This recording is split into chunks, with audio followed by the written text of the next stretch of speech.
사랑과 마음 상담센터에서 보내드리는 새벽 프로그램 이른 아침 햇살받기입니다. 이 시간 말씀을 통해 자신의 존재를 인식하고 성찰하며 하나님의 은혜를 누리는 시간 되시길 바랍니다.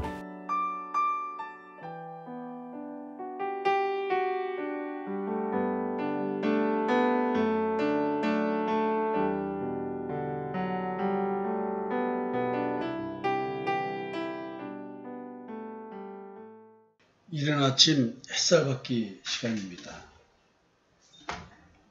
우리는 지금 열왕기상 13장을 살펴보고 있습니다. 오늘은 마지막 두 절을 가지고 얘기 좀 해보려고 합니다. 33절과 34절입니다. 여로보암이 2일 후에도 그의 악한 길에서 떠나 돌이키지 아니하고 다시 일반 백성을 산당의 제사장으로 삼되 누구든지 지원하면 그 사람을 산당의 제사장으로 삼았으므로 이 일이 여로보암 집의 죄가 되어 그 집이 땅 위에서 끊어져 멸망하게 되니라. 여로보암의 죄를 이렇게 얘기를 하고 있습니다. 여로보암은 북왕국 북이스라엘의 우상 숭배의 풍조를 뿌리내린 장본인입니다. 하나님께서 다윗왕 같이 하면 여로보암이 그 왕위가 자손대대로 이어질 것이지만 다윗왕처럼 하나님을 섬기지 않으면 어떻게 된다는 얘기를 이미 선지자를 통해서 들었습니다. 하나님은 그렇게 말씀하셨습니다. 여로보암의 완악함에 대한 이야기. 2일 후에도, 이 일은 여러분들 뭡니까? 유다, 남유다에서 하나님께서 선지자를 보내서 베델에서 제사 지내고 있는 베델 그 제단이 얼마나 문제가 있는 제사, 신앙이라는 걸 가르쳐주고 그리고 그 제단이 파괴될 것이라는 얘기를 알려주고 그렇게 이루어졌습니다. 그리고 또 자기 자식들이 그 베델 제사에 참여하고 있는 그런 늙은 선지자, 그 선지자가 유다에서 파견된 그런 그 선지자를 또 속여서 죽게 만드는 사건, 그리고 또 그 입에 하나님의 말씀이 임해서 그 어떠한 재앙, 즉 남유다에서 파견된 선지자의 말이 그대로 실현될 것이라고는 얘기를 하고 자기도 죽으면 그 선지자 무덤에 같이 묻어달라는 얘기로 끝납니다. 근데 이 사건에 대한 얘기를 하는 겁니다. 이걸 봤음에도 불구하고 이런 베델 제단이 파괴되고 그리고 파견된 선지자가 이렇게 선포한 말씀이 있는데도 불구하고 그렇게 또 늙은 선지자 속여서 하나님께 저주를 받아 죽게 만들어버리는 사건들. 참, 이 늙은 선지자가 거짓말을 시켜서 이게 참 선지자를 죽게 만드는 이런 일들. 북이스라엘이 어느 정도 벌써 신앙적으로 썩어 문드러졌는지 참 이게 알 수 있는 이야기인 것입니다. 지금 우리는 이렇게 베델 제단의 파멸을 예언한 사건 여로보암이 직면해서 보았습니다. 이러한 사건이 있었음에도 불구하고 변화되지 않는 여로보암의 완악함. 야, 어마어마한 이야기죠. 베델에 내린 하나님의 심판의 경고. 이거는 분명히 훼손되지 않을 것입니다. 남유다에서 파견된 이 선지자는 진짜 생명의 위협을 무릅쓰고 하나님의 말씀을 전했습니다. 경고했습니다. 우상숭배의 심각한 죄악성을 지적하고 그리고 신속히 이제 남유다로 돌아가야 됐습니다. 중간에 어디 머물러서 밥 한 끼 먹어도 안 되는 것입니다. 근데 베델에 있는 이 늙은 선지자가 어땠는지 속여서 하나님의 천사가 와서 식사 대접하라 그랬다라고 해서 식사를 하게 만들므로 하나님의 지상을 어기게 만들죠. 그래서 죽게 됩니다. 사자가 와서 물어뜯어 죽입니다. 참 희한하죠. 이와 같은 사건 사고들이 분명히 다 전달됐음에도 불구하고 여로보암은 우상 숭배 작업, 즉 남유다 중심의 신앙생활을 용인하지를 않습니다. 별도의 독립된 국가로서 정치, 사회, 경제 이런 것이 중요한 것이 아니라 오로지 신앙적 독립, 즉 남유다의 영향을 받지 않겠다라는 것이었거든요. 그래서 이제 남유다에서 파견된 젊은 선지자가 죽게 되는 이야기까지 지금 하나님을 제대로 섬겨야 된다고 하는 여로보암에 대한 경고로 사실 쓰이고 있습니다. 무서운 얘기죠. 여러분, 우리가 예수 믿는 자라고 한다면 우리들의 소명의 본질적인 요소는 무엇일까요? 우리 각자는 십자가의 증인으로서의 소명을 받은 자입니다. 예수를 그리스도로 믿는 자, 그 믿음이 진실하다면 오늘 나는 소명을 받은 자입니다. 무슨 소명이요?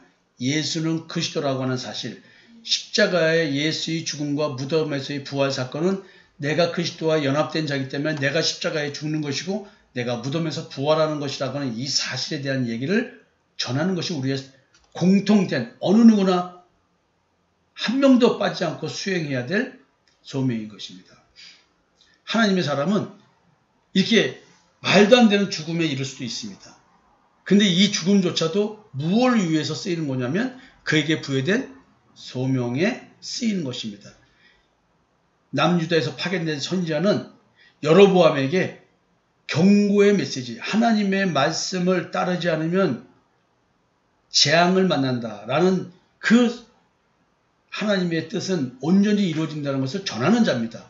결국 자기가 속아서 죽음을 당하는 것조차도 소명 속에 있는 거라고 봐야 됩니다. 하나님의 사람의 죽음은 그 개인에게 있어서는 불행입니다. 그러나 정작 하나님께 대한 소명, 나의 소명, 나는 마지막 내 생명까지도 바쳐서 내 실수지만 죽음으로 소명을 완수하는 겁니다. 하나님의 말씀을 어기면 하나님의 사람들 이렇게 죽는 거야.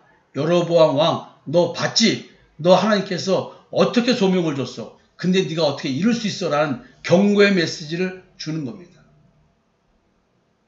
소명은 우리들의 육신의 삶에서의 장식품이 아닙니다. 나는 이렇게 종교적 행위를 하고 사는 멋진 사람이야, 훌륭한 사람이야, 이런 거를 만들어내는 그런 장식품이 아닙니다. 소명은 내 삶에 있어서의 전부인 것입니다. 예수를 그리스도라고 믿는 그 순간부터 나는 나를 위해 살지 않고 주를 위해 사는데 주를 위한 사는 삶 자체가 소명인 것입니다. 따라서 나의 죽음조차도 온전히 하나님 앞에 내어놓고 살아가는 온전한 헌신, 내 실수로 인해서 심판을 받아도 그 심판조차도 소명 속에 포함된 하나님의 명령인 것입니다. 여러분들이 오늘 이런 여로보암에 대한 신앙적 경고, 하나님의 경고, 이걸 통해서 우리는 이런 것들을 좀 느껴봤으면 좋겠고요. 다시 한번 이제 여로보암의 완악함에 대한 얘기를 하면서 오늘 말씀을 좀 마무리 지으려고 하는데요. 지금 이런 경고의 메시지를 들었음에도 불구하고 여로보암은 굉장히 완악했습니다. 오늘 이 사건은 여러 가지 의문점이 있지만 그런 의문점들은 다 제쳐놓고 딱 한 가지를 봐야 됩니다. 하나님께서 다른 신을 섬기는 여로보암의 완악함을 지금 지적하고 경고하고 계시다. 근데 여로보암은 하나님의 경고조차도 무시하는 완악한 자라는 것이죠. 신앙적 가치를 중심으로 역사를 바라보는 이 열왕기를 쓴 사람은 다른 사건 사고들의 중심을 가지라고 그래서 뭘 해석하고 느끼라는 것이 아니라 여로보암의 우상숭배, 다른 신숭배, 즉 우리에게 경고를 준다고 한다면 내가 어떤 완악함을 갖고 있는가에 대한 생각을 좀 해보라는 뜻입니다. 여로보암처럼 신앙적 독립, 왕권 강화, 이런 자기 탐심이 있겠죠? 우리의 탐심은 무엇일까요? 내 마음속에서 왕 노릇하는 죄가 나로 하여금 이것만큼은 너를 위해서 너가 절대적으로 사수해야 돼 라고 하는 강력한 나의 탐심을 우상으로 섬기게 만드는 내 삶의 문제들, 세상을 따라오는 것, 육신의 정욕, 안목의 정욕, 이생의 자랑, 이것은 무엇일까요? 내가 지독한 자기 결핍에 매달려서 내 결핍을 채우려고 노력하고 있는 이것 자체가 나의 하나님 앞에서의 완악함입니다. 바로 내가 우상 숭배를 계속 하겠다고 하는 그 예입니다. 지금 그런 우리들에게 여로보암은 너무나 소중한 예가 되는 것입니다. 여로보암의 완악함이 나의 완악함일 수 있다는 것입니다. 여러분, 다윗과 여로보암이 어떤 왕일까요? 다윗은 그 어떠한 실수와 연약함 속에서도 다른 신 숭배, 즉 참 하나님 여호와 예수 그리스도의 십자가의 대속의 은총을 믿는 믿음으로 만나는 그 하나님, 그 하나님과의 관계만큼은 절대로 깼지 않았고 흔들리지 않았고 절대의 틈도 없었습니다. 모든 자기 인생의 주권을 하나님께 맡기고 산 자입니다. 그래서 그의 여러 가지 연약함이 있지만 하나님은 다윗을 보고 내 마음에 합한 자라는 얘기를 하는 것입니다. 그러나 여로보암은 하나님께서 다윗왕같이 나만 섬겨라 라고 했음에도 불구하고 인간적인 방식으로 자기의 왕권을 유지하려고 하고 있었습니다. 뿐만 아니라 종교도 북이스라엘의 우상 숭배의 원천이 되어버린 자가 되었습니다.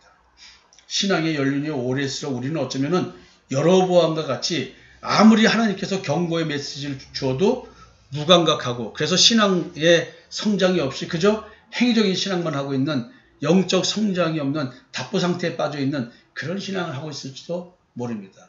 도리어 자신의 신앙에 어떤 경종을 주고 도전이 되는 일을 만나거나 경고의 메시지를 듣고 그런 하나님의 말씀을 듣고 또 그렇게 신앙이 잘못됐다고 얘기해줘도 아 그래요? 하고 자존심만 상해하고 기분 나쁘게만 생각하고 도리어 습관적이고 타성적인 잘못을 계속 저지를 수가 있습니다. 예레미야 선지자 말씀처럼 어릴 때부터 하나님의 말씀을 듣지 않는 것이 습관이고 관습인 것처럼 왜? 예수 그리스도의 십자가의 대속의 은총을 통해서 참 하나님 여호와를 만나는 이걸 배운 적이 없기 때문에 어쩌면 우리는 여러분 하나님의 경고의 메시지를 듣고 들어도 여로보암처럼 내 탐심을 채우려고 하다 보니 나는 오늘도 우상 숭배라는 완악한 자가 되는 것입니다.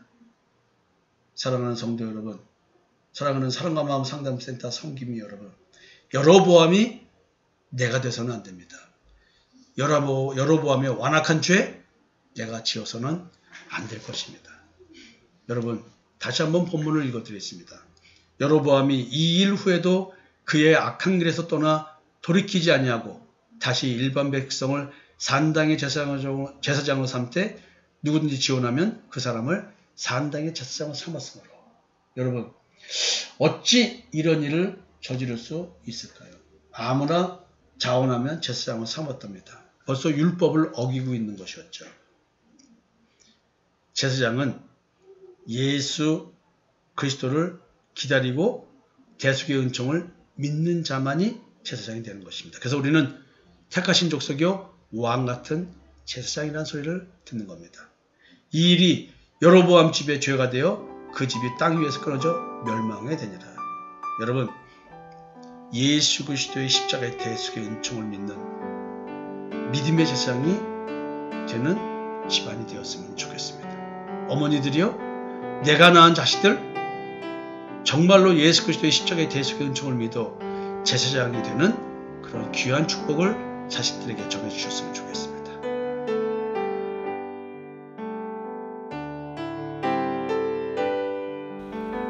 지금까지 사랑과 마음 상담센터에서 보내드린 새벽 프로그램 이른 아침 햇살받기였습니다. 오늘도 마음을 치료하시는 하나님의 사랑을 느끼며 믿음 안에서 마음의 쉼을 누리는 하루를 보내시길 바랍니다.